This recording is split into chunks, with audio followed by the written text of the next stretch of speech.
Nalgonda Warangal Khammam MLC ఎన్నికల్లో కాంగ్రెస్ అభ్యర్థి గెలిపే లక్ష్యంగా కాంగ్రెస్ శ్రేణులు ముందుకు సాగాలని ఎమ్మెల్యే అనిల్ కుమార్ పిలుపునిచ్చారు. భువనగిరిలో పట్టణ కాంగ్రెస్ అధ్యక్షులు కూరా వెంకటేష్ అధ్యక్షతన పార్టీ శ్రేణులు సమావేశం నిర్వహించారు.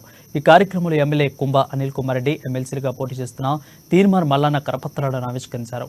తీర్మార్ మల్లన్న గెలుపు కోసం భువనగిరి నియోజకవర్గం స్థాయి కాంగ్రెస్ పార్టీ కార్యకర్తలు సమావేశం నిర్వహించారు. ఎమ్మెల్యేగా గెలిచాం, ఎంపీగా గెలవబోతున్నాం, ఎమ్మెల్సీ ఎన్నికల్లో కూడా తమ అభ్యర్థిని గెలిపించుకుంటామని పార్టీ శ్రేణులకు సూచించారు. నిన్న కేటీఆర్ వచ్చిండు, ఏం మాట్లాడుతున్నాయా? ఉద్యోగాలు ఇచ్చిండ్రా కాంగ్రెస్ అంటుడు.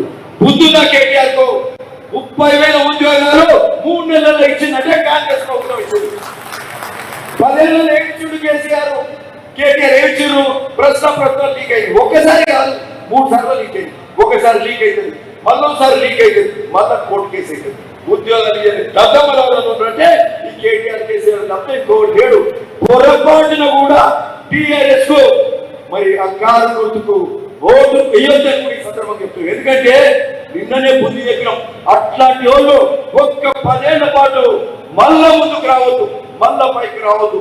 మరి బుద్ధి చెప్పినాం అంటే చక్కగా మళ్ళా, ఎందుకంటే కుటుంబ పాలన చేసి అందరిని అగౌరవపరిచిండు, ఆత్మగౌరవం తెలంగాణ రాష్ట్రాన్ని చేసిండు. కాంగ్రెస్ తెలంగాణ పార్టీ ఇస్తే తెలంగాణ రాష్ట్ర